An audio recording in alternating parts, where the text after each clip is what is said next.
Angle ಅನ್ನ indirect ಆಗಿ ನಾವು ಫೈಂಡ್ ಔಟ್ ಮಾಡಿದ್ವಿ. ಇದು ನೀವು ಒಂದು ವರ್ಡ್ಸ್ ನಲ್ಲಿ ಬರಿತಾ ಹೋಗಿ, ಹಿಂಗೆ ಸುಮ್ಮನೆ ನೀವು ಡೈರೆಕ್ಟ್ ಆಗಿ ಬರಿತಾ ಅರ್ಥ ಮಾಡ್ಕೊಂಡು ಬರಿತಾ ಹೋದ್ರೆ ಮಾರ್ಕ್ಸ್ ಸಿಗಲ್ಲ. ಎರಡನ್ನು ಕಂಪೇರ್ ಮಾಡ್ಬಿಟ್ಟು ನಿಮ್ದೇ ವೇನಲ್ಲಿ, ಮತ್ತೆ ಹಿಂಗೆ ಮಾಡಬೇಕು ಅಂತ ಏನು ರೂಲ್ಸ್ ಇಲ್ಲ, ನಿಮ್ದೇ ವೇನಲ್ಲಿ ಮಾಡ್ತಾ ಹೋಗಬೇಕು. ಒಂದಕ್ಕೊಂದು ಲಿಂಕ್ ಇರಬೇಕು, ಪಕ್ಕದಲ್ಲಿ ಬ್ರಾಕೆಟ್ ಹಾಕ್ಬಿಟ್ಟು ಒಂದು ರೀಸನ್ ಕೊಡಬೇಕು. ಈ ಡಿಸ್ಟೆನ್ಸ್ ಅನ್ನ ಫೈಂಡ್ ಔಟ್ ಮಾಡಬೇಕು ಅಂದ್ರೆ ನೀವು ನಮಗೆ ಅಪೋಸಿಟ್ ವ್ಯಾಲ್ಯೂ ಆಲ್ರೆಡಿ ಗೊತ್ತಿದೆ, 40√3 ಅಂತ ಐತೆ. ಹೈಪೋಟೆನಸ್ ಇದು ಯಾವ ಸೈಡ್, ಇದು ಹೈಪೋಟೆನಸ್, ಇದು ಅಪೋಸಿಟ್, ಇದು ಹೈಪೋಟೆನಸ್ ಹೋಗಬೇಕು. ದಟ್ ಇಸ್ 6 ಸೆಂಟಿಮೀಟರ್ ಅಂತ ಬರುತ್ತೆ. ಇಲ್ಲಿ 6 ಸೆಂಟಿಮೀಟರ್ ಆದ್ರೆ ಇಲ್ಲಿ ಕೂಡ 6 ಸೆಂಟಿಮೀಟರ್ ಇರುತ್ತೆ. And height of this hemisphere, ಇದು ಕೂಡ ರೇಡಿಯಸ್ ಸೇಮ್ ಆಗಿರೋದ್ರಿಂದ 6 ಸೆಂಟಿಮೀಟರ್ ಅಂತ ಆಗುತ್ತೆ.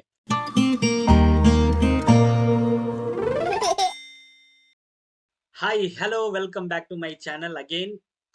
ಲಾಸ್ಟ್ 2 ಕ್ವಶನ್ಸ್ ಉಳ್ಕೊಂಡಿದ್ವು. Some applications of trigonometry 37th question ಅನ್ನ ಒಂದು ಸಮ್ ಅಪ್ಲಿಕೇಶನ್ಸ್ ಆಫ್ ಟ್ರಿಗೊನೋಮೆಟ್ರಿ ಅನ್ನೋದೊಂದು, ಅಂಡ್ 5 ಮಾರ್ಕಿಂದ ಒಂದು ಸರ್ಫೇಸ್ ಏರಿಯಾ ಅಂಡ್ ವಾಲ್ಯೂಮ್, ಅದಕ್ಕೆ ಇಂಟರ್ನಲ್ ಚಾಯ್ಸ್ ಕೊಟ್ಟಿದ್ದಾರೆ. 2 ಕ್ವಶನ್ಸ್ ಇದಾವೆ. ಆ ಕ್ವಶನ್ಸ್ ಗಳನ್ನ ನಾವು ಈ ಒಂದು ವಿಡಿಯೋದಲ್ಲಿ ನೋಡ್ತಾ ಹೋಗೋಣ. ಚಾನಲ್ ಅನ್ನ ಯಾರಾದ್ರೂ ಹೊಸದಾಗಿ ನೋಡ್ತಾ ಇದ್ದೆ ಅಂತಂದ್ರೆ, ಫಸ್ಟ್ ಟೈಮ್ ನೋಡ್ತಾ ಇದ್ದೆ ಅಂತಂದ್ರೆ ಚಾನಲ್ ಅನ್ನ ಸಬ್ಸ್ಕ್ರೈಬ್ ಮಾಡ್ಕೊಳ್ರಿ, ಮತ್ತೆ ನಿಮ್ಮ ಫ್ರೆಂಡ್ಸ್ಗೆ ಶೇರ್ ಮಾಡ್ರಿ. ಮತ್ತೆ ವಿಡಿಯೋಸ್ ಗಳನ್ನ ಅಪ್ಲೋಡ್ ಮಾಡ್ತಾ ಇರ್ತೀನಿ ಅಂತ ಹೇಳ್ತಾ, ಆ ಒಂದು 37th question some applications of trigonometry ಸ್ವಲ್ಪ ಕಾಂಪ್ಲಿಕೇಟೆಡ್ ಇದೆ. ಸಿಂಪಲ್ ಆಗಿದೆ, ಆದ್ರೆ ಅದನ್ನ ಅರ್ಥ ಮಾಡ್ಕೊಳ್ಳೋ ರೀತಿ ಸ್ವಲ್ಪ ಕಾಂಪ್ಲಿಕೇಟೆಡ್ ಆಗಿದೆ ಅಂತ ಅರ್ಥ. ಸೊ ಆ ಒಂದು ಕ್ವಶನ್ ಅನ್ನ ನಾವು ಈಗ ನೋಡ್ತಾ ಹೋಗೋಣ. Let's get in for the 37th question. A building and a tower are standing vertically on a level ground. The angles of elevation from a point A on the same ground to the window of the building and the tower are 30 degree and 60 degree respectively as shown in the figure. ಇಲ್ಲೊಂದು figure ಕೊಟ್ಟಿದ್ದಾರೆ ನೋಡ್ರಿ. ಈ figure ನಲ್ಲಿ ಒಂದು building, ಒಂದು tower vertically ನಿಂತ್ಕೊಂಡಿದೆ. From a point, ಈ point ಇಂದ ಇದ್ರದ್ದು ವಿಂಡೋನ ನೋಡಿದಾಗ ಒಂದು ಟವರ್ ಮತ್ತೆ ಬಿಲ್ಡಿಂಗ್, ಇದು ಬಿಲ್ಡಿಂಗ್, ಇದು ಬಿ ಎಫ್ ಅನ್ನೋ ಒಂದು ಐತರ, ಇದು ಬಿಲ್ಡಿಂಗ್. ನೀವು ಬರಿಬೇಕಾದ್ರೆ ಬರಿತಾ ಹೋಗ್ಬೇಕು ಇಲ್ಲಿ. Let B F is D F is the building of the building and it's height ಅದಕ್ಕೆ ಕೊಟ್ಟಿದ್ರೆ ಬರಿಬೇಕು, ಇಲ್ಲಾಂದ್ರೆ ಅದನ್ನ ಹಂಗೆ ಎಚ್ ಅಂತ ಏನೋ ತಗೋಬೇಕು. ಅಂಡ್ ಇಲ್ಲಿ ಬಿಇ ಅಂತ ಐತಲ್ಲ, ಇದು ಟವರ್. ಈ ಟವರ್ ನ ಆಂಗಲ್ ಆಫ್ ಎಲಿವೇಶನ್ ಕೊಟ್ಟಿದ್ದಾರೆ, ದಟ್ ಈಸ್ 60 ಡಿಗ್ರಿ. ಈ ಕಡೆಗೆ ಆಂಗಲ್ ಆಫ್ ಎಲಿವೇಶನ್ ಕೊಟ್ಟಿದ್ದಾರೆ, ದಟ್ ಈಸ್ 30 ಡಿಗ್ರಿ ಅಂತ. A bird sitting on the top of the tower, ಇನ್ನ ಹೇಳಿದ್ನಲ್ಲ, ಈ ಟವರ್ ಬಿಇ ಅನ್ನೋದು ಒಂದು ಟವರ್, ಅಲ್ಲಿ ಬರಿಬೇಕು. Let BE is the tower. It's height ಏನಾದ್ರೂ ಕೊಟ್ಟಿದ್ರೆ ಬರೀರಿ, ಕೊಟ್ಟಿಲ್ಲ ಅಂತಂದ್ರೆ ಏನಾದ್ರೂ ಒಂದು ವೇರಿಯಬಲ್ ಅನ್ನ ಕೊಡಬೇಕು. ಸೊ ಇದ್ರದ್ದು ಎಚ್ ಅಂತ ಅನ್ಕೊಂಡ್ರೆ ಅಂತಂದ್ರೆ ಇದನ್ನ ಏನಾದ್ರು ಇದಕ್ಕೆ ಒಂದು ಎಚ್, ಇದು ಎಂ ಅಂತ ಕೊಡೋಣ ಇಲ್ಲಿ. ಸೊ ಇದು ಎಚ್ ಆಯ್ತು ಅಂದ್ರೆ ಇದು ಕೂಡ ಸೇಮ್ ಎಚ್ ಆಗಿರ್ತತಿ. ಸೊ ಟೋಟಲ್ ಇದು ಹೈಟ್ ಆಫ್ ದ ಟವರ್ ಅನ್ನೋದು, ಹೈಟ್ ಆಫ್ ದ ಬಿಲ್ಡಿಂಗ್ ಏನೈತಲ್ಲ, ಇದು ಎಂ ಪ್ಲಸ್ ಎಚ್ ಅಂತ ಆಗುತ್ತೆ. ಅಂಡ್ ಇಲ್ಲಿ ನೋಡ್ರಿ, ಇದ್ರ 30 ಡಿಗ್ರಿ ಕೊಟ್ಟಿದ್ದಾರೆ. ಮುಂದೆ ಓದ್ತಾ ಹೋಗೋಣ. A bird sitting on the top of the tower flies to the top of the building. ಇಲ್ಲಿಂದ ಇದು ಬಿ ಇಂದ ಡಿ ವರೆಗೂ ಹಿಂಗ್ ಫ್ಲೈ ಆಗುತ್ತೆ. ಇಲ್ಲೊಂದು ಬರ್ಡ್ ಐತೆ, ಈ ಬರ್ಡ್ ಇಲ್ಲಿಂದ ಇಲ್ಲಿ ಫ್ಲೈ ಆಗುತ್ತೆ ಅಲಾಂಗ್ ಬಿ ಡಿ, ಅದೇ ಈ ಬಿ ಇಂದ ಡಿ ವರೆಗೂ ಹಿಂಗ ಹೋಗುತ್ತೆ. If the distance between the foot of the tower and the point A, ಈ ಟವರ್ ನ ಫೂಟ್ ಐತಲ್ಲ, ಇಲ್ಲಿಂದ ಪಾಯಿಂಟ್ ಎ ಗೆ ಡಿಸ್ಟೆನ್ಸ್ ಕೊಟ್ಟಿದ್ದಾರೆ, ದಟ್ ಈಸ್ 30 ಮೀಟರ್ ಅಂತ ಮೆನ್ಷನ್ ಮಾಡಿದ್ದಾರೆ. And angle A B D is equal to 90 degree. A B D ಇಲ್ಲಿ ಐತಲ್ಲ, ಎ ಇಲ್ಲಿಂದ, ಎ ಇಂದ ಬಿ ಮತ್ತೆ ಇ ಡಿ, ಇಲ್ಲಿ 90 ಡಿಗ್ರಿ ಕೊಟ್ಟಿದ್ದಾರೆ. ಸ್ವಲ್ಪ ನೀವು ಅದನ್ನ ಅರ್ಥ ಮಾಡ್ಕೋಬೇಕು. ಸೊ ಈ ಒಂದು ಇದು ಡಾಟಾ ಇದು. Then find the distance covered by the bird, ಅಂದ್ರೆ ಈ ಬಿ ಡಿ ಲೆಂತ್ ಅನ್ನ ಫೈಂಡ್ ಔಟ್ ಮಾಡಬೇಕು. ಹೈಟ್ ಆಫ್ ದ ಬಿಲ್ಡಿಂಗ್, ಈ ಹೈಟ್ ಆಫ್ ದ ಬಿಲ್ಡಿಂಗ್, ಇದು ಬಿಲ್ಡಿಂಗ್ ಅಲ್ಲ, ಇದು ಡಿ ಎಫ್ ಅನ್ನೋದನ್ನ ಫೈಂಡ್ ಔಟ್ ಮಾಡಬೇಕು. ಅಂದ್ರೆ ಎಂ ಪ್ಲಸ್ ಎಚ್ ಅನ್ನ ಫೈಂಡ್ ಔಟ್ ಮಾಡಬೇಕು. M plus H. ಹಂಗಾದ್ರೆ ಈ ಎಫ್ ಎ ವ್ಯಾಲ್ಯೂ ನಮಗೆ ಗೊತ್ತಿಲ್ಲ, ಇದನ್ನ ಎಕ್ಸ್ ಅಂತ ಕನ್ಸಿಡರ್ ಮಾಡ್ಕೊಳ್ಳೋಣ. ಇದು ಎಕ್ಸ್. ಈಗ ನಮಗೆ ಏನೇನ್ ಬೇಕು ಅಂತಂದ್ರೆ ಎಕ್ಸ್ ವ್ಯಾಲ್ಯೂ ಬೇಕು, ಎಚ್ ವ್ಯಾಲ್ಯೂ ಬೇಕು. ಇಲ್ಲಿ ಈ ಎಫ್ ಇ ಅನ್ನೋದು ಏನೈತಲ್ಲ, ಇದು 30 ಪ್ಲಸ್ ಎಕ್ಸ್ ಅಂತ ಆಗುತ್ತೆ. ಈ 30ಗೆ ಪ್ಲಸ್ ಎಕ್ಸ್ ಅನ್ನ ಆಡ್ ಮಾಡ್ತೀವಿ. ಸೊ ಇದು 30 ಪ್ಲಸ್ ಎಕ್ಸ್ ಆಯ್ತು ಅಂತಂದ್ರೆ ಈ ಬಿ ಸಿ ವ್ಯಾಲ್ಯೂ ಕೂಡ ಏನಾಗುತ್ತೆ ಅಂದ್ರೆ 30 ಪ್ಲಸ್ ಎಕ್ಸ್ ಅಂತ ಆಗುತ್ತೆ. ಸೊ ಇಲ್ಲಿ ನೀವು ಏನ್ ಫೈಂಡ್ ಔಟ್ ಮಾಡ್ತಾ ಹೋಗ್ಬೇಕು ಅಂತಂದ್ರೆ ನೋಡ್ರಿ, ಬಿ ಡಿ ಅನ್ನ ಫೈಂಡ್ ಔಟ್ ಮಾಡ್ಬೇಕು ಫಸ್ಟ್ ಅಂತಂದ್ರೆ ನಮಗೆ ಈ ಸೈಡ್ ಆದ್ರೂ ಬೇಕು ಅಥವಾ ಈ ಸೈಡ್ ಆದ್ರೂ ಬೇಕು. ಅಂದ್ರೆ ಈ ಬಿ ಸಿ ವ್ಯಾಲ್ಯೂ ಆದ್ರೂ ಬೇಕು ಅಥವಾ ಎಂ ವ್ಯಾಲ್ಯೂ ಆದ್ರೂ ಬೇಕು. ಅಂಡ್ ಆಂಗಲ್ ಬೇಕು, ಆಂಗಲ್. ಸೊ ಇಲ್ಲಾದ್ರೂ ಅಥವಾ ಇಲ್ಲಾದ್ರೂ ಆಂಗಲ್ ಆಫ್ ಎಲಿವೇಶನ್ ಅಥವಾ ಆಂಗಲ್ ಆಫ್ ಡಿಪ್ರೆಷನ್ ಬೇಕು. ಸೊ ಇಲ್ಲಿ ನಾವು ಆಂಗಲ್ ಆಫ್ ಎಲಿವೇಶನ್ ತಗೊಳ್ಳೋದು ಆದ್ರೆ ಇದು ಪೂರ್ತಿ ಇಲ್ಲಿಂದ ಹಿಡಿದು ಇಲ್ಲಿವರೆಗೂ 90 ಡಿಗ್ರಿ ಐತೆ. ಅಟ್ಲೀಸ್ಟ್ ಈ ಆಂಗಲ್ ಆದ್ರೂ ನಾವು ಫೈಂಡ್ ಔಟ್ ಮಾಡ್ಕೋಬೇಕು ಇಂಡೈರೆಕ್ಟ್ ಆಗಿ. ಈ ಆಂಗಲ್ ಫೈಂಡ್ ಔಟ್ ಮಾಡ್ಕೊಂಡ್ರೆ ಇದು ಸಿಗುತ್ತೆ ನಮ್ಗೆ. ಸಪೋಸ್ ಏನಾದ್ರೂ ಇದು 50 ಬಂದ್ರೆ ಇದು 40 ಆಗುತ್ತೆ. ಇದು 20 ಇದ್ರೆ ಇದು 70 ಆಗುತ್ತೆ. ಈ ಕಡೆ ಆಂಗಲ್, ಈ ಆಂಗಲ್. ಅದಕ್ಕೆ ನಮಗೆ ಆಂಗಲ್ ಕೂಡ ಬೇಕು, ಒಂದು ಸೈಡ್ ಕೂಡ ಬೇಕು, ಎಂ ವ್ಯಾಲ್ಯೂ ಅಥವಾ ಈ ಕಡೆ ಬಿ ಸಿ ಸೈಡ್ ಆದ್ರೂ ಬೇಕು. ಅದಕ್ಕೆ ನಾವೇನ್ ಮಾಡ್ಬೇಕು ಅಂದ್ರೆ, ಸೊ ಇಲ್ಲಿ ಕೊಟ್ಟಿರ್ತಕ್ಕಂಥ ಈ ಎರಡು ಟ್ರಯಾಂಗಲ್ಸ್ ಗಳಲ್ಲಿ ನಾವು ಸಿಂಪ್ಲಿಫೈ ಮಾಡ್ತಾ ಹೋಗೋಣ, ನೋಡೋಣ. ಈ ಸಿ ಎಫ್ ಎ ಅನ್ನೋ ಈ ಟ್ರಯಾಂಗಲ್ ಐತಲ್ಲ, ಮತ್ತೆ ಈ ಟ್ರಯಾಂಗಲ್ ಗೆ ನಾವು ಟ್ಯಾನ್ ಅನ್ನು ಅಪ್ಲೈ ಮಾಡಬೇಕು. ಟ್ಯಾನ್ ಅಪ್ಲೈ ಮಾಡಿದ್ರೆ ಎಚ್ ಬೈ ಎಕ್ಸ್ ಅಂತ ಬರ್ತೈತಿ. So tan 30 degree value 1/√3, 1/√3 is equal to H divided by X ಅಂತ ಬರಿತೀನಿ. ನಾನು ಅದೇ ಹೇಳಿದಂಗೆ ನಿಮಗೆ ಡೈರೆಕ್ಟ್ ಆಗಿ ಹೇಳ್ತಾ ಹೋಗ್ತೀನಿ, ನೀವು ಸ್ವಲ್ಪ ವರ್ಡ್ಸ್ ನಲ್ಲಿ ಬರಿತಾ ಹೋಗಬೇಕು. ಈ ಟ್ರಯಾಂಗಲ್ ಅಲ್ಲಿ ನಾವು tan 30 degree value 1/√3, so this is equal to H by X ಅಂತ. ಈ ಟ್ರಯಾಂಗಲ್ ಐತಲ್ಲ, ಇದು ಯಾವ್ದು ಎ ಇ ಬಿ ಅನ್ನೋ ಈ ಟ್ರಯಾಂಗಲ್ ಗೆ ನಮ್ಮ ಮತ್ತೆ ಟ್ಯಾನ್ ಅನ್ನು ಅಪ್ಲೈ ಮಾಡಿದ್ರೆ ಎಚ್ ಅಲ್ರ ಅಪೋಸಿಟ್ ವ್ಯಾಲ್ಯೂ ಅಡ್ಜಸೆಂಟ್ ವ್ಯಾಲ್ಯೂ 30 ಅಂತ ಐತೆ. So tan 60 degree value √3 is equal to opposite value H ಅಂತ ಐತೆ, H divided by adjacent value 30 ಅಂತ ಅವರೇ ಕೊಟ್ಟಿದ್ದಾರೆ. ಸೊ ಇದನ್ನ ಕ್ರಾಸ್ ಮಲ್ಟಿಪ್ಲೈ ಮಾಡಿದ್ರೆ ಎಚ್ ವ್ಯಾಲ್ಯೂ ಸಿಗುತ್ತೆ. ಎಚ್ ಇಸ್ ಈಕ್ವಲ್ ಟು 30√3 ಅಂತ ನಮಗೆ ಎಚ್ ವ್ಯಾಲ್ಯೂ ಸಿಕ್ತು. ಅಂದ್ರೆ ಹೈಟ್ ಆಫ್ ದ ಟವರ್ ಸಿಕ್ಕಿದೆ, ಬಿ ವ್ಯಾಲ್ಯೂ ಎಚ್ ವ್ಯಾಲ್ಯೂ ಸಿಕ್ಕಿದೆ. ಹೈಟ್ ಆಫ್ ದ ಟವರ್ ಎಷ್ಟಾಯ್ತು ಅಂತಂದ್ರೆ 30√3 ಮೀಟರ್ ಅಂತ ಆಗುತ್ತೆ. ಸೊ ಈ ಎಚ್ ವ್ಯಾಲ್ಯೂವನ್ನ ಇದರಲ್ಲಿ ಸಬ್ಸ್ಟಿಟ್ಯೂಟ್ ಮಾಡಿದಾಗ ನಮಗೆ ಎಕ್ಸ್ ವ್ಯಾಲ್ಯೂ ಸಿಗುತ್ತೆ. ಎಕ್ಸ್ ಅಂತಂದ್ರೆ ಈ ಡಿಸ್ಟೆನ್ಸ್ ಸಿಗುತ್ತೆ ಅಂತ ಅರ್ಥ, ಈ ಡಿಸ್ಟೆನ್ಸ್. ಸೊ ಎಕ್ಸ್ ಇದನ್ನ ಸಬ್ಸ್ಟಿಟ್ಯೂಟ್ ಮಾಡಿದೆ ಅಂತಂದ್ರೆ 1/√3, this is equal to H value 30√3 divided by X. ಇದನ್ನ ಕ್ರಾಸ್ ಮಲ್ಟಿಪ್ಲಿಕೇಶನ್ ಮಾಡಿದಾಗ √3 ಇಂಟು √3 ಹೋಲ್ ಸ್ಕ್ವೇರ್ ಬರುತ್ತೆ. ಸ್ಕ್ವೇರ್ ರೂಟ್ ಕ್ಯಾನ್ಸಲ್ ಆಗಿ ಬರೀ 3 ಉಳಿಯುತ್ತೆ. 30 ಇಂಟು 3 ಮಲ್ಟಿಪ್ಲೈ ಮಾಡಿದೆ ಅಂತಂದ್ರೆ ಎಕ್ಸ್ ವ್ಯಾಲ್ಯೂ ಬರುತ್ತೆ. That is X is equal to 30 into 3 ಅಂತಂದ್ರೆ 90 ಅಂತ ಬರುತ್ತೆ. ಸೊ ಎಕ್ಸ್ ವ್ಯಾಲ್ಯೂ ಅನ್ನ ಫೈಂಡ್ ಔಟ್ ಮಾಡಿದೀವಿ. ಅಂದ್ರೆ ಈ ಡಿಸ್ಟೆನ್ಸ್ ಅನ್ನ, ಕೆಳಗಡೆ ಫೂಟ್ ಅಲ್ಲಿ ಇರ್ತಕ್ಕಂಥ ಡಿಸ್ಟೆನ್ಸ್ ಅನ್ನ ಫೈಂಡ್ ಔಟ್ ಮಾಡಿದೀವಿ. ಎಷ್ಟಾಯ್ತು ಅಂದ್ರೆ 90 ಆಗುತ್ತೆ. ಸೊ ಇಲ್ಲಿಂದ ಇಲ್ಲಿಗೆ 90 ಮೀಟರ್ ಅಂತ ಅಂದ್ರೆ ಇದು 30 ಮೀಟರ್ ಅವರೇ ಕೊಟ್ಟಿದ್ದಾರೆ. 90 ಪ್ಲಸ್ 30 ಅಂದ್ರೆ ಎಷ್ಟಾಗುತ್ತೆ, 120 ಅಂತ ಆಗುತ್ತೆ. ಸೊ ಈ ಒಂದು ಡಿಸ್ಟೆನ್ಸ್ ಏನು ಐತಲ್ಲ, ಫೂಟ್ ಆಫ್ ದ ಟವರ್ ಮತ್ತೆ ಫೂಟ್ ಆಫ್ ದ ಬಿಲ್ಡಿಂಗ್ ಏನ್ ಐತಲ್ಲ, ಇದ್ರ ಡಿಸ್ಟೆನ್ಸ್ 120 ಮೀಟರ್ ಅಂತ ನಮಗೆ ಬಂದಿದೆ, ಇದು ಇವೆರಡರ ಮಾಹಿತಿಯಿಂದ. ಈಗ ನೆಕ್ಸ್ಟ್ ಇದು 120 ಮೀಟರ್ ಆದ್ರೆ ಈ ಬಿ ಸಿ ವ್ಯಾಲ್ಯೂ ಕೂಡ 120 ಮೀಟರ್ ಐತೆ. ಸೊ ನಾವು ಇಲ್ಲಿಂದ ಇಲ್ಲಿ ಕನೆಕ್ಷನ್ ಆದಿ ನೋಡಿ. ಈಗ ಅಂದ್ರೆ ಈಗ ನಮಗೆ ಒಂದ್ ಸೈಡ್ ಸಿಕ್ಕಿದೆ. ಈಗ ಇದ್ರದ್ದು ಹೈಟ್ ಅನ್ನ ಫೈಂಡ್ ಔಟ್ ಮಾಡ್ಬೇಕು. ಇದಿಷ್ಟು ಹೈಟ್ ಆಫ್ ದ ಬಿಲ್ಡಿಂಗ್ ಅನ್ನ ಫೈಂಡ್ ಔಟ್ ಮಾಡ್ಬೇಕು ಅಂತಂದ್ರೆ ನಮಗೆ ಎಚ್ ವ್ಯಾಲ್ಯೂ ಮತ್ತೆ ಎಂ ವ್ಯಾಲ್ಯೂ ಬೇಕು. ಸೊ ಇಲ್ಲಿ ಎಚ್ ವ್ಯಾಲ್ಯೂ ಅನ್ನ ನಾವು ಆಲ್ರೆಡಿ ಫೈಂಡ್ ಔಟ್ ಮಾಡ್ಬಿಟ್ಟಿದ್ದೀವಿ. That is 30√3. ಇದು 30√3 ಆದ್ರೆ ಇದು ಅಪೋಸಿಟ್ ಇರ್ತಕ್ಕಂಥದ್ದು ಯಾವ್ದು, ಎಫ್ ಸಿ ಕೂಡ 30√3 ಆಗುತ್ತೆ, ಸೇಮ್ ಇರುತ್ತೆ. ಇದು ಕೂಡ 30√3. ನಮಗೆ ಬೇಕಾಗಿರೋದು ಎಂ ವ್ಯಾಲ್ಯೂ. ಎಂ ವ್ಯಾಲ್ಯೂವನ್ನ ಫೈಂಡ್ ಔಟ್ ಮಾಡಬೇಕು ಅಂದ್ರೆ ನಮಗೆ ಒಂದು ಥೀಟಾ ವ್ಯಾಲ್ಯೂ ಬೇಕಾಗುತ್ತೆ. ಸೊ ಇದರಲ್ಲಿ ಥೀಟಾ ವ್ಯಾಲ್ಯೂ ಬೇಕಾಗುತ್ತೆ. ಥೀಟಾವನ್ನ ಹೆಂಗ್ ಫೈಂಡ್ ಔಟ್ ಮಾಡ್ಕೊಳ್ಳೋದು ಅಂದ್ರೆ ನೋಡ್ರಿ, ಇಲ್ಲಿ 90 ಡಿಗ್ರಿ ಕೊಟ್ಟಿದ್ದಾರೆ ಅವರೇ, ಇದು 90 ಡಿಗ್ರಿ ಕೊಟ್ಟಿದ್ದಾರೆ. ಈ 90 ಡಿಗ್ರಿ ಕೊಟ್ಟಿದ್ದಾರೆ ಅಂತಂದ್ರೆ ಈ ಒಂದು ಟ್ರಯಾಂಗಲ್ ಅಲ್ಲಿ ಯಾವುದು ಸಿ ಬಿ ಎ ಅನ್ನೋ ಈ ಟ್ರಯಾಂಗಲ್ ಅಲ್ಲಿ ಈಗ ಆಲ್ರೆಡಿ ಇಲ್ಲಿ 60 ಐತೆ, ಇಲ್ಲಿ 30 ಐತೆ. ಇದು ಎಷ್ಟು ಉಳಿಯುತ್ತೆ ಅಂದ್ರೆ 90 ಉಳಿಯುತ್ತೆ. ಯಾಕೆಂದ್ರೆ ಇದಿಷ್ಟು 180 ಆಗುತ್ತಲ್ಲ, ಅದರಲ್ಲಿ 30 60 ಹೋಯ್ತು ಅಂದ್ರೆ ಇಲ್ಲಿ 90 ಉಳಿಯುತ್ತೆ. ಇದು 90 ಡಿಗ್ರಿ ಇದು. ಸೊ ನಮ್ಗೆ ಈ ಒಂದು ಥೀಟಾ ವ್ಯಾಲ್ಯೂ ಇಲ್ಲಿ ಬೇಕು ಅಂತ ಅನ್ನೋದಾದ್ರೆ ನಾವು ಇದನ್ನ ಫೈಂಡ್ ಔಟ್ ಮಾಡ್ಕೋಬೇಕು. ಇದು ಬೇಕಾಗುತ್ತೆ. ಸೊ ಇದು ಎಷ್ಟಿರ್ತತಿ ನೋಡ್ರಿ, ಇದು ಪ್ಯಾರಲಲ್ ಲೈನ್ಸ್. ಇದು ಬಿ ಸಿ ಮತ್ತು ಎಫ್ ಇ ಅನ್ನೋದು ಪ್ಯಾರಲಲ್ ಲೈನ್ಸ್. ಇಲ್ಲಿ 30 ಡಿಗ್ರಿ ಐತಿ ಅಂದ್ರೆ ಇಲ್ಲಿ ಕೂಡ ಎಷ್ಟಿರುತ್ತೆ, 30 ಡಿಗ್ರಿ ಇರುತ್ತೆ. ಸೊ ಇದು 30, ಇದು 90, ಇದು ಎಷ್ಟಿರ್ತೈತೆ ಹಂಗಾದ್ರೆ ಇದು 60 ಇರುತ್ತೆ ಅಲ್ವಾ. ಸೊ ಸಮ್ ಆಫ್ ದ ಈ ಒಂದು ಬಿ ಸಿ ಎ ಅನ್ನೋ ಈ ಟ್ರಯಾಂಗಲ್ ನಲ್ಲಿ ಟೋಟಲ್ 180 ಡಿಗ್ರಿ ಇರುತ್ತೆ. ಆ 180 ನಲ್ಲಿ 90 ಮತ್ತೆ 30 ಸಬ್ಟ್ರಾಕ್ಷನ್ ಮಾಡಿದ್ರೆ ನಮಗೆ ಎಷ್ಟು ಉಳಿಯುತ್ತೆ, 60 ಉಳಿಯುತ್ತೆ. ಅಂಡ್ ಅವ್ರು ಕೊಟ್ಟಿದ್ದಾರೆ angle A B D is equal to 90 degree ಅಂತೆ. ಎ ಬಿ ಡಿ ಇದಿಷ್ಟು 90 ಡಿಗ್ರಿ ಅಂತೆ. ಅದರಲ್ಲಿ ಈ ಆಂಗಲ್ ಅನ್ನ ಜಸ್ಟ್ ಈಗ ಫೈಂಡ್ ಔಟ್ ಮಾಡಿದೀವಿ, ದಟ್ ಈಸ್ 60 ಡಿಗ್ರಿ. ಹಂಗಾದ್ರೆ ಈ ಒಂದು ಆಂಗಲ್ ಎಷ್ಟಾಗುತ್ತೆ ನಮ್ಗೆ ಅಂದ್ರೆ ದಟ್ ಈಸ್ 30 ಡಿಗ್ರಿ ಅಂತ ಬರಿತೀವಿ. ಸೊ ಆಂಗಲ್ ಅನ್ನ ಇಂಡೈರೆಕ್ಟ್ ಆಗಿ ನಾವು ಫೈಂಡ್ ಔಟ್ ಮಾಡಿದೀವಿ. ಇದನ್ನ ನೀವು ಒಂದು ವರ್ಡ್ಸ್ ನಲ್ಲಿ ಬರಿತಾ ಹೋಗ್ರಿ. ಹಿಂಗೆ ಸುಮ್ಮನೆ ನೀವು ಡೈರೆಕ್ಟ್ ಆಗಿ ಬರಿತಾ ಅರ್ಥ ಮಾಡ್ಕೊಂಡು ಬರಿತಾ ಹೋದ್ರೆ ಮಾರ್ಕ್ಸ್ ಸಿಗಲ್ಲ. ಅವೆರಡನ್ನು ಕಂಪೇರ್ ಮಾಡ್ಬಿಟ್ಟು ನಿಮ್ದೇ ವೇನಲ್ಲಿ, ಮತ್ತೆ ಹಿಂಗೆ ಮಾಡ್ಬೇಕು ಅಂತ ಏನ್ ರೂಲ್ಸ್ ಏನಿಲ್ಲ, ನಿಮ್ದೇ ವೇನಲ್ಲಿ ಮಾಡ್ತಾ ಹೋಗ್ಬೇಕು. ಒಂದಕ್ಕೊಂದು ಲಿಂಕ್ ಇರಬೇಕು.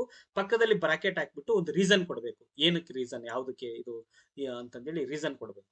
ಸೊ ಇಷ್ಟು ನಾವೆಲ್ಲ ನಾವು find out ಮಾಡ್ಕೊಂಡಿದೀವಿ.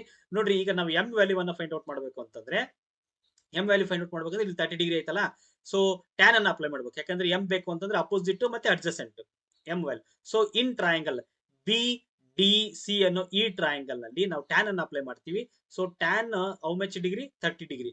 Tan 30 degree this is equal to opposite value M divided by adjacent value ನಾವು ಫೈಂಡ್ ಔಟ್ ಮಾಡಿದೀವಿ, that is 120 degree.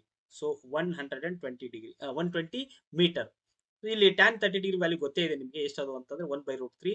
1/√3 is equal to M divided by 120 ಅಂತ ಬರೀತೀವಿ. ಕ್ರಾಸ್ ಮಲ್ಟಿಪ್ಲಿಕೇಶನ್ ಮಾಡೋಣ, ನಮಗೆ ಎಂ ವ್ಯಾಲ್ಯೂ ಬರ್ತತಿ. M is equal to 120 divided by √3 ಅಂತ ಬರ್ತತಿ. ಇದನ್ನ ಸಿಂಪ್ಲಿಫೈ ಮಾಡಿದಾಗ ನಮಗೆ ಎಂ ಇಸ್ ಈಕ್ವಲ್ ಟು ಇದಕ್ಕೆ √3 R F value, √3/√3 R F value ಮಾಡ್ತೀವಲ್ಲ. ಸೊ ಹಿಂಗ್ ಮಾಡಿದಾಗ ನಮಗೆ ಇಲ್ಲಿ √3 ಕ್ಯಾನ್ಸಲ್ ಆಗಿ ಬರೀ 3 ಉಳಿಯುತ್ತೆ. 3 1 340 ಕ್ಯಾನ್ಸಲ್ ಮಾಡ್ತೀವಿ.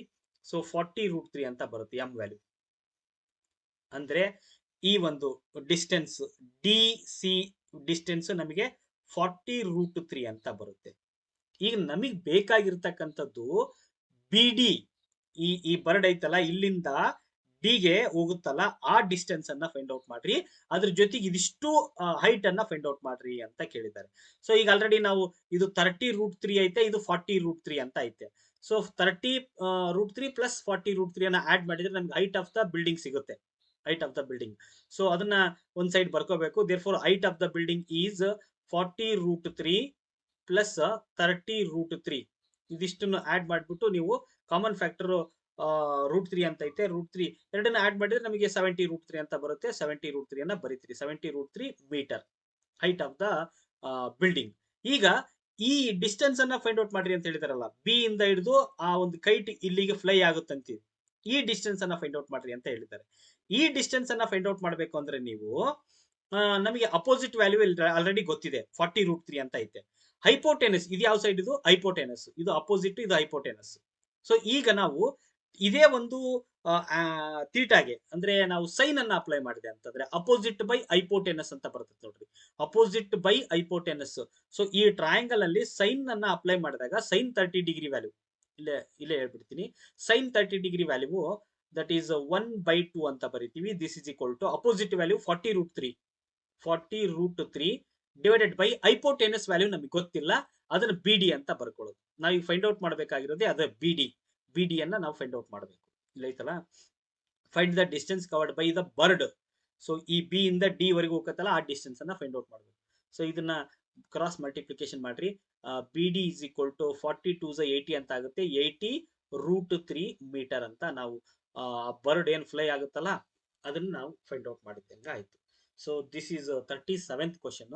ಅಂಡ್ 38th ಕ್ವಶನ್ ಏನಿದೆಯಲ್ಲ, ಇದು ಸರ್ಫೇಸ್ ಏರಿಯಾ ಅಂಡ್ ವಾಲ್ಯೂಮ್ಗೆ 5 ಮಾರ್ಕಿಂದ ಒಂದು ಕ್ವಶನ್ ನಿಮಗೆ ಗೊತ್ತೇ ಇದೆ. ಇಲ್ಲಿ ಒಂದು ಕ್ವಶನ್ ಅನ್ನ ಕೊಟ್ಟಿದ್ದಾರೆ ನೋಡ್ರಿ. A carpenter prepares a wooden model by attaching a cone and at the one end of a cylinder and carving out a hemisphere on the other end as shown in the figure. Cone, hemisphere and cylinder have equal radius. Equal ಆಗಿದೆ. So common ಆಗಿ 5 ಮಾರ್ಕಿಂದ ಇದು equal ಆಗೋ ರೀತಿಯಲ್ಲಿ ಒಂದು radius equal ಆಗಿರ್ತಕ್ಕಂಥದ್ದನ್ನೇ ಕೊಟ್ಟಿರ್ತಾರೆ. If the total length of the model is 80 centimetre. Almost ಅಲ್ಲಿ ಇದ್ರಾಗೆಲ್ಲ data ಇದು ನೋಡಿದ ತಕ್ಷಣ ಗೊತ್ತಾಗ್ಬಿಡುತ್ತೆ, ಓದೋ ಅವಶ್ಯಕತೆನೇ ಇಲ್ಲ ನೀವು. ಓದಿ ಬಟ್ ಒಂದ್ಸಲ ಅದನ್ನ ಓದ್ಬಿಟ್ಟು ಅರ್ಥ ಮಾಡ್ಕೋಬೇಕು. So curved surface area of A hemisphere ಇದು 1584/7 ಸೆಂಟಿಮೀಟರ್ ಸ್ಕ್ವೇರ್ ಅಂತ ಅವ್ರು ಕೊಟ್ಟಿದ್ದಾರೆ. And slant height of the cone is 10 centimetre ಇಲ್ಲಿ ಕೊಟ್ಟಿದ್ದಾರೆ ನೋಡ್ರಿ. ಇದು ಈ ಹೆಮಿಸ್ಪಿಯರ್ ನ ಕರ್ವ್ಡ್ ಸರ್ಫೇಸ್ ಏರಿಯಾನ ಅವರೇ ಕ್ಯಾಲ್ಕುಲೇಟ್ ಮಾಡಿ ಕೊಟ್ಬಿಟ್ಟಿದ್ದಾರೆ, 1584 ಸೆಂಟಿಮೀಟರ್ ಸ್ಕ್ವೇರ್ ಅಂತೆ. ಅಂಡ್ ಸ್ಲಾಂಟ್ ಹೈಟ್ ಕೊಟ್ಟಿದ್ದಾರೆ. And then find the volume of the model. ಇದ್ರ ವಾಲ್ಯೂಮ್ ಆಫ್ ದ ಮಾಡೆಲ್ ಅನ್ನ ಫೈಂಡ್ ಔಟ್ ಮಾಡ್ಬೇಕಂತೆ. Also calculate the ratio of the curved surface area of the hemisphere to the curved surface area of a cone.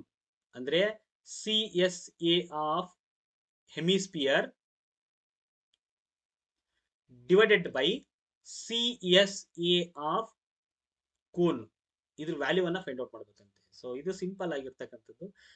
ನೋಡ್ರಿ, ಇಲ್ಲೊಂದು model ಕೊಟ್ಟಿದ್ದಾರೆ, ಇಲ್ಲಿ ಒಂದು hemisphere attach ಮಾಡಿದ್ದಾರೆ, ಈ ಕಡೆ ಒಂದು ಕೋನ್ ಕೊಟ್ಟಿದ್ದಾರೆ.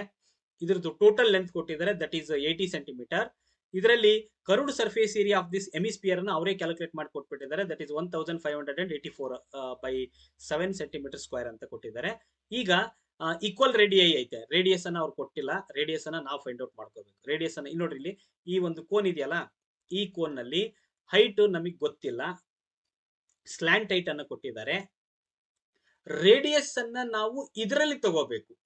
C S A of hemisphere ಅನ್ನ ಕೊಟ್ಟಿದಾರಲ್ಲ, ಅಂದ್ರೆ C S A of hemisphere ಗೆ ಫಾರ್ಮುಲಾ ಏನು, 2πr² ಅಂತ ಬರೀತೀವಿ. 2πr² is equal to 1584 divided by 7 ಅಂತ ಬರೀತೀವಿ. ಇಲ್ಲಿ ನೀವು ರೇಡಿಯಸ್ ವ್ಯಾಲ್ಯೂ ಅನ್ನ ಫೈಂಡ್ ಔಟ್ ಮಾಡ್ಕೋಬೇಕು, ನೀವೇ ಸ್ವತಃ ಫೈಂಡ್ ಔಟ್ ಮಾಡ್ಕೋಬೇಕು. ಸೊ ಇದನ್ನ ಕ್ಯಾಲ್ಕುಲೇಟ್ ಮಾಡಿದೆ ಅಂತಂದ್ರೆ ಆರ್ ವ್ಯಾಲ್ಯೂ ನಮಗೆ √36 ಅಂತ ಬರ್ತತಿ. ಅಂದ್ರೆ R is equal to 6 centimetre ಅಂತ ಬರುತ್ತೆ. ನಾನು ಡೈರೆಕ್ಟ್ ಆಗಿ ಕ್ಯಾಲ್ಕುಲೇಟ್ ಮಾಡಿ ಬರೀತೀನಿ ಇಲ್ಲಿ. ಈ ಆರ್ ವ್ಯಾಲ್ಯೂವನ್ನ C S A of hemisphere ನ ಅವರು ಕೊಟ್ಟಿರೋದ್ರಿಂದ ಅದರಲ್ಲಿ ನಾವೇನ್ ಮಾಡ್ಕೋಬೇಕು, ಆರ್ ವ್ಯಾಲ್ಯೂವನ್ನ ಫೈಂಡ್ ಔಟ್ ಮಾಡ್ಕೋಬೇಕು. ದಟ್ ಈಸ್ 6 ಸೆಂಟಿಮೀಟರ್ ಅಂತ ಬರುತ್ತೆ. ಇಲ್ಲಿ 6 ಸೆಂಟಿಮೀಟರ್ ಆದ್ರೆ ಇಲ್ಲಿ ಕೂಡ 6 ಸೆಂಟಿಮೀಟರ್ ಇರುತ್ತೆ. And height of this hemisphere, ಇದು ಕೂಡ ರೇಡಿಯಸ್ ಸೇಮ್ ಆಗಿರೋದ್ರಿಂದ 6 ಸೆಂಟಿಮೀಟರ್ ಅಂತ ಆಗುತ್ತೆ. ಸೊ ಇದ್ರದ್ದು 6 ಸೆಂಟಿಮೀಟರ್, ನೆಕ್ಸ್ಟ್ ಇದು 6 ಸೆಂಟಿಮೀಟರ್. ಟೋಟಲ್ ನೋಡ್ರಿ, ಇದು 80 ಅಂತ ಅವ್ರು ಕೊಟ್ಟಿದಾರಲ್ಲ. ಹಂಗಾದ್ರೆ ಹೈಟ್ ಆಫ್ ದ ಸಿಲಿಂಡರ್ ಎಷ್ಟಾಗುತ್ತೆ ಅಂದ್ರೆ, ಇಲ್ಲಿ 6 ಸೆಂಟಿಮೀಟರ್ ಹೋಯ್ತು. 6 ಸೆಂಟಿಮೀಟರ್ ಇಲ್ಲಿ ಹೋಯ್ತು ಅಂತಂದ್ರೆ ಇನ್ನೆಷ್ಟು ಉಳಿಯುತ್ತೆ, 80 ನಲ್ಲಿ 6 ಸೆಂಟಿಮೀಟರ್ ಸಬ್ಟ್ರಾಕ್ಷನ್ ಮಾಡಿದ್ರೆ ನಮಗೆ 74 ಅಂತ ಬರ್ತತಿ. 74 centimetre, that is equal to capital H ಅಂತ ತಗೊಳ್ತೀವಿ. Height of the cylinder is 74 centimetre. And ಇದು ರೇಡಿಯಸ್ ಏನಾಗುತ್ತೆ, R is equal to 6 centimetre. ಇದು ಸಿಲಿಂಡರ್ ನ ವ್ಯಾಲ್ಯೂ. ನೀವು ಬರಿಬೇಕಾದ್ರೆ ಬರಿಬೇಕು, ಡಾಟಾ ಬರೀತಿರಲ್ಲ ಅಲ್ಲಿ, ಸೊ ಇದನ್ನೆಲ್ಲ ರೀಸನ್ ಕೊಟ್ಟು ಬರಿಬೇಕು. And radius of the hemisphere it is also common, that is 6 centimetre.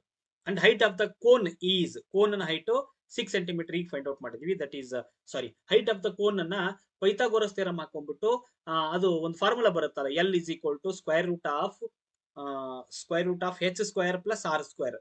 ಇದರಲ್ಲಿ ನಾವು ಎಲ್ ವ್ಯಾಲ್ಯೂವನ್ನ, ಸ್ಲ್ಯಾಂಟ್ ಹೈಟ್ ಅನ್ನು ಅವರೇ ಕೊಟ್ಟಿದ್ದಾರೆ, ದಟ್ ಈಸ್ 10 ಅಂತ ಕೊಟ್ಟಿದ್ದಾರೆ. 10 ಸ್ಕ್ವೇರ್ ಅಂದ್ರೆ 100 ಆಗುತ್ತೆ. This is equal to square root ಹೋಗುತ್ತೆ. ಎಚ್ ಸ್ಕ್ವೇರ್ ಅನ್ನು ನಾವು ಫೈಂಡ್ ಔಟ್, ಎಚ್ ವ್ಯಾಲ್ಯೂವನ್ನ ನಾವು ಫೈಂಡ್ ಔಟ್ ಮಾಡ್ಕೋಬೇಕು. ಇಲ್ಲಿ ಆರ್ ವ್ಯಾಲ್ಯೂವನ್ನ ಅವರೇ ಕೊಟ್ಟಿದ್ದಾರೆ, ದಟ್ ಈಸ್ 6 ಸೆಂಟಿಮೀಟರ್. ಸೊ ಇದಿಷ್ಟು ಸಿಂಪ್ಲಿಫೈ ಮಾಡಿದಾಗ ನಮಗೆ H is equal to 8 centimetre ಅಂತ ಬರುತ್ತೆ. ಪೈಥಾಗೋರಿಯನ್ ಟ್ರಿಪ್ಲೆಟ್ಸ್ ಗಳನ್ನ ನೀವು ನೆನ್ಪಿಟ್ಕೋಬೇಕು. ಸೊ ಇಲ್ಲಿ 6 ಸೆಂಟಿಮೀಟರ್ ಕೆಳಗಡೆ ಐತಿ ಅಂತಂದ್ರೆ ಇದು ಒಂದು ರೈಟ್ ಆಂಗಲ್ ಟ್ರಯಾಂಗಲ್ ಆಗಿರೋದ್ರಿಂದ ಇದು 6 ಸೆಂಟಿಮೀಟರ್ ಐತಿ ಅಂದ್ರೆ ಇದು 10 ಸೆಂಟಿಮೀಟರ್ ಐತೆ. ಇದು ಎಷ್ಟಾಗುತ್ತೆ, ಪೈಥಾಗೋರಿಯನ್ ಟ್ರಿಪ್ಲೆಟ್ಸ್ ನಿಮಗೆ ಚೆನ್ನಾಗಿ ನೆನಪಿತ್ತು ಅಂತಂದ್ರೆ ಡೈರೆಕ್ಟ್ ಆಗಿ ಬರೆದು ಬಿಡ್ತೀರಿ ನೀವು. So H is equal to ಎಷ್ಟಾಗುತ್ತೆ ಅಂದ್ರೆ ಇದು 8 ಸೆಂಟಿಮೀಟರ್ ಅಂತ ಆಗುತ್ತೆ. So height of the cone ಅಂದ್ರೆ ಇದು ಎಚ್ ವ್ಯಾಲ್ಯೂ ಅಂತ ತಗೊಳ್ಳೋಣ, H is equal to small H ಅಂತ ತಗೊಳ್ಳೋಣ, that is 8 centimetre. And slant height L value ಎಷ್ಟು ಅಂತಂದ್ರೆ that is 10 centimetre. And radius ಗೊತ್ತೇ ಇದೆ ನಿಮಗೆ 6 ಸೆಂಟಿಮೀಟರ್. ಇಷ್ಟು ನಮಗೆ ಕೋನ್ ಅನ್ನ ಡಾಟಾ ಆಯ್ತು. ಸೊ ಇದು ಸಿಲಿಂಡರ್ದು ಕೂಡ ಇಲ್ಲಿ ಡಾಟಾ ಬಂದಿದೆ. ಎಮಿಸ್ಪಿಯರ್ ಒಂದೇ ಒಂದು ರೇಡಿಯಸ್, ಅದು 6 ಸೆಂಟಿಮೀಟರ್. ಇಷ್ಟು ನಮ್ಮ ಹತ್ರ ಇದಾವೆ. ಈಗ ಏನ್ ಫೈಂಡ್ ಔಟ್ ಮಾಡಬೇಕು ಅಂತಂದ್ರೆ ವಾಲ್ಯೂಮ್ ಆಫ್ ದ ಮಾಡೆಲ್ ಅಂತ ಕ್ವಶನ್ ಕೇಳಿದ್ದಾರೆ. ಅದ್ರ ಜೊತೆಗೆ ಇದು C S A of a hemisphere divided by C S A of a cone, ಇದನ್ನ ಅವ್ರು ಕೇಳಿದ್ದಾರೆ. ಇದನ್ನ ನಾವು ಈಸಿಯಾಗಿ ಫೈಂಡ್ ಔಟ್ ಮಾಡಿಬಿಡ್ಬೋದು. C S A of a hemisphere ಗೆ ಫಾರ್ಮುಲಾ ಏನು, C S A of a hemisphere 2πr² divided by C S A of a cone πrl. ಇಲ್ಲಿ ಪೈ ಕ್ಯಾನ್ಸಲ್ ಆಗುತ್ತೆ. ಅಂಡ್ 1r ಕ್ಯಾನ್ಸಲ್ ಆಗುತ್ತೆ. ಇನ್ನೇನು ಉಳಿಯುತ್ತೆ ಅಂದ್ರೆ 2 ಇಂಟು ಆರ್ ಉಳಿಯುತ್ತೆ. 2 ಇಂಟು ಆರ್ ಅಂತಂದ್ರೆ ಆರ್ ವ್ಯಾಲ್ಯೂ ಗೊತ್ತೇ ಇದೆ ನಮಗೆ, 6 2 12 ಅಂತ ಆಗುತ್ತೆ. 12 ಡಿವೈಡೆಡ್ ಬೈ ಸ್ಲ್ಯಾಂಟ್ ಹೈಟ್ ಅವ್ರು ಕೊಟ್ಟಿದ್ದಾರೆ, ದಟ್ ಈಸ್ 10. ಕ್ಯಾನ್ಸಲ್ ಮಾಡ್ರಿ, 2 6 2 5 ಅಂದ್ರೆ ಆನ್ಸರ್ ಎಷ್ಟು ಬರುತ್ತೆ, 6 ಡಿವೈಡೆಡ್ ಬೈ 5 ಅಂತ ಬರುತ್ತೆ. So C S A of a hemisphere ಮತ್ತೆ C S A of a cone ಅನ್ನ ವ್ಯಾಲ್ಯೂ ಅನ್ನ ಫೈಂಡ್ ಔಟ್ ಮಾಡಿಬಿಟ್ಟಿದ್ವಿ, ರೇಷಿಯೋ ಫೈಂಡ್ ಔಟ್ ಮಾಡಿದ್ವಿ. ಈಗ ನಮಗೆ ವಾಲ್ಯೂಮ್ ಅನ್ನ ಫೈಂಡ್ ಔಟ್ ಮಾಡಬೇಕು. ವಾಲ್ಯೂಮ್ ಅನ್ನ ಫೈಂಡ್ ಔಟ್ ಮಾಡಬೇಕು ಅಂತಂದ್ರೆ ನೋಡ್ರಿ, ವಾಲ್ಯೂಮ್ ಅನ್ನ ಫೈಂಡ್ ಔಟ್ ಮಾಡಬೇಕು ಅಂತಂದ್ರೆ ವಾಲ್ಯೂಮ್ ಆಫ್ ದಿಸ್ ಮಾಡೆಲ್ ಅಂತಂದ್ರೆ ಇಲ್ಲಿ ಹೆಮಿಸ್ಪಿಯರ್ ಅನ್ನೋದನ್ನ ಇದನ್ನ ಅಟ್ಯಾಚ್ ಮಾಡಿಬಿಟ್ಟಿದ್ದಾರೆ. ಸೊ ಈಗ ಏನಾದ್ರು ವಾಲ್ಯೂಮ್ ಅನ್ನ ನಾವು ಫೈಂಡ್ ಔಟ್ ಮಾಡಕ್ ಹೋದೆ ಅಂತಂದ್ರೆ ಟೋಟಲ್ ಇದಿಷ್ಟು ವಾಲ್ಯೂಮ್ ಆಫ್ ಕೋನ್ ಅನ್ನ ನಾವು ಫೈಂಡ್ ಔಟ್ ಮಾಡಬೇಕು. ಅಂಡ್ ವಾಲ್ಯೂಮ್ ಆಫ್ ಸಿಲಿಂಡರ್ ನ ಫೈಂಡ್ ಔಟ್ ಮಾಡಬೇಕು. ಇದ್ರ ಒಳಗಡೆ ಈ ಹೆಮಿಸ್ಪಿಯರ್ ಅನ್ನ ಹಿಂಗ್ ಅಟ್ಯಾಚ್ ಮಾಡಿರೋದ್ರಿಂದ ಇದಿಷ್ಟು ವಾಲ್ಯೂಮ್ ಐತಲ್ಲ ಹೊರಗಡೆ ಹೋಗ್ಬಿಡುತ್ತೆ. ಅದಕ್ಕೆ ಏನ್ ಮಾಡ್ಬೇಕು, ಇದನ್ನ ಮೈನಸ್ ಮಾಡಬೇಕು. ಈ ಒಂದು ವಾಲ್ಯೂಮ್ ಆಫ್ ದಿಸ್ ಮಾಡೆಲ್ ಅಂತಂದ್ರೆ so volume of cylinder plus volume of cone minus volume of hemisphere, ಇದನ್ನ ತೆಗಿಬೇಕಲ್ಲ, ರಿಮೂವ್ ಮಾಡ್ಬೇಕಲ್ಲ. ಯಾಕಂದ್ರೆ ರಿಮೂವ್ ಮಾಡಿದೆ ಅಂದ್ರೆ ಇದಿಷ್ಟು ಉಳಿಯುತ್ತೆ. ಸೊ ಆ ಪರ್ಪಸ್ಗೆ ಏನ್ ಮಾಡ್ತೀವಿ ಅಂತಂದ್ರೆ ನಾವು volume of cylinder plus volume of cone minus volume of hemisphere ಅಂತ ಬರ್ಕೊಳ್ತೀವಿ ಫಾರ್ಮುಲಾದಲ್ಲಿ. ಸೊ ವಾಲ್ಯೂಮ್ ಆಫ್ ಸಿಲಿಂಡರ್ಗೆ formula pi R square H ಅಂತ, ಕ್ಯಾಪಿಟಲ್ ಎಚ್ ಬರಿಬೇಕು, ಯಾಕಂದ್ರೆ ಇದು ಎಚ್ ಬೇರೆ ಈ ಎಚ್ ಬೇರೆ, ಕೋನ್ ನ ಹೈಟ್ ಬೇರೆ ಅಂಡ್ ದಿಸ್ ಸಿಲಿಂಡರ್ ಹೈಟ್ ಬೇರೆ. ಹಿಂಗೇನಾದ್ರೂ ಕೋನ್ ಮತ್ತೆ ಸಿಲಿಂಡರ್ ಬಂದಾಗ ಈ ಹೆಚ್ ವ್ಯಾಲ್ಯೂವನ್ನ ಬೇರೆ ಬೇರೆ ಬರ್ಕೋಬೇಕು ನೀವು. So this is volume of ಸಿಲಿಂಡರ್ಗೆ ಫಾರ್ಮುಲಾ ಇದನ್ನ ಬರ್ಕೊಂತೀವಿ, ಪ್ಲಸ್ ವಾಲ್ಯೂಮ್ ಆಫ್ ಕೋನ್ಗೆ ಸೇಮ್ ಇದು 1/3 ಪೈ ಆರ್ ಸ್ಕ್ವಯರ್ ಎಚ್. ಇವಾಗ ಸ್ಮಾಲ್ ಎಚ್ ಬರ್ಕೋಬೇಕು, ಯಾಕಂದ್ರೆ ಇದು ಕ್ಯಾಪಿಟಲ್ ಎಚ್ ಅಂದ್ರೆ ಇದ್ರ ವ್ಯಾಲ್ಯೂ ಬೇರೆ ಇರುತ್ತೆ, ಇದ್ರ ವ್ಯಾಲ್ಯೂ ಬೇರೆ ಇರುತ್ತೆ. And minus 2/3 into pi R cube. ಯಾವ್ದು ಹೆಮಿಸ್ಪಿಯರ್ ನ ವಾಲ್ಯೂಮ್ ಅನ್ನ ಫೈಂಡ್ ಔಟ್ ಮಾಡ್ತಕ್ಕಂಥ ಫಾರ್ಮುಲಾ. ಸೊ ಇಲ್ಲಿ ಕಾಮನ್ ಫ್ಯಾಕ್ಟರ್ ಆಗಿರ್ತಕ್ಕಂಥದ್ದು ಪೈ ಆರ್ ಸ್ಕ್ವಯರ್ ಮತ್ತೆ pi R square. So pi R square ಅನ್ನ ಹೊರಗಡೆ ತೆಗೆದೆ ಅಂತಂದ್ರೆ ಇಲ್ಲಿ ಏನ್ ಉಳಿಯುತ್ತೆ, ಎಚ್ ಮಾತ್ರ ಉಳಿಯುತ್ತೆ, ಪ್ಲಸ್ 1/3 ಉಳಿಯುತ್ತೆ. ಅಂಡ್ ಪೈ ಆರ್ ಸ್ಕ್ವಯರ್ ಹೊರಗಡೆ ಹೋಗಿರೋದ್ರಿಂದ ಎಚ್ ಮಾತ್ರ ಉಳಿಯುತ್ತೆ, ಮೈನಸ್ 2/3. ಇಲ್ಲಿ ಆರ್ ಮಾತ್ರ ಉಳ್ಕೊಳ್ಳುತ್ತೆ. ಇದಿಷ್ಟು ಸಿಂಪ್ಲಿಫೈ ಮಾಡ್ಬೇಕು ನಮ್ಗೆ. ಪೈ ಅಂತಂದ್ರೆ 22/7 ಅಂಡ್ ಆರ್ ಸ್ಕ್ವೇರ್ ಅಂದ್ರೆ 6 6 36 ಆಗುತ್ತೆ. ಅಂಡ್ ಬ್ರಾಕೆಟ್ ಒಳಗಡೆ ಎಚ್ ಅಂತಂದ್ರೆ ಇದು ಯಾವ್ದು cylinder H height, that is 74 plus 1/3 into H ಅಂತಂದ್ರೆ 6 ಆಗುತ್ತೆ. ಸಾರಿ, ಹೈಟ್ ದಟ್ ಈಸ್ 8 ಸೆಂಟಿಮೀಟರ್ ಅಂತ ಆಗುತ್ತೆ. 8/3 ಅಂತ. ಇಲ್ಲಿವರೆಗೂ ನಾವು ಏನು ಮಾಡೆಲ್ ಪೇಪರ್ ಪ್ರಿಪರೇಟರಿ ಎಕ್ಸಾಮ್ 2026 ನಲ್ಲಿ ಬಂದಿರತಕ್ಕಂಥ ಪ್ರಿಪರೇಟರಿ ಎಕ್ಸಾಮ್ 2ಗೆ ಎಲ್ಲ ಅಪ್ಲೈಡ್ ಕ್ವಶನ್ಸ್ ಗಳನ್ನ ನಾವು ನೀಟಾಗಿ ವಿತ್ ಎಕ್ಸ್ಪ್ಲನೇಷನ್ ಅನ್ನ ನೋಡಿದ್ವಿ. ಮುಂದಿನ ವಿಡಿಯೋದಲ್ಲಿ ಬೇರೆ ಬೇರೆ ಅಪ್ಲೈಡ್ ಕ್ವಶನ್ಸ್ ಗಳನ್ನ ಮತ್ತೆ ನಾನು ಪ್ರೆಸೆಂಟ್ ಮಾಡ್ತೀನಿ ನಿಮ್ಮ ಮುಂದೆ. ಚಾನಲ್ ಅನ್ನ ನೋಡ್ತಾ ಇರಿ. ಅಪ್ಲೈಡ್ ಕ್ವಶನ್ಸ್ ಗಳನ್ನ ನಿಮ್ಗೆ ಬೇಕು ಅನ್ನೋದಾದ್ರೆ ವಾಚ್ ಮಾಡ್ರಿ ಅಂತ ಹೇಳ್ತಾ ಮುಂದಿನ ವಿಡಿಯೋದಲ್ಲಿ ಮತ್ತೆ ಸಿಗೋಣ. Thank you all, thank you and see you in the next video.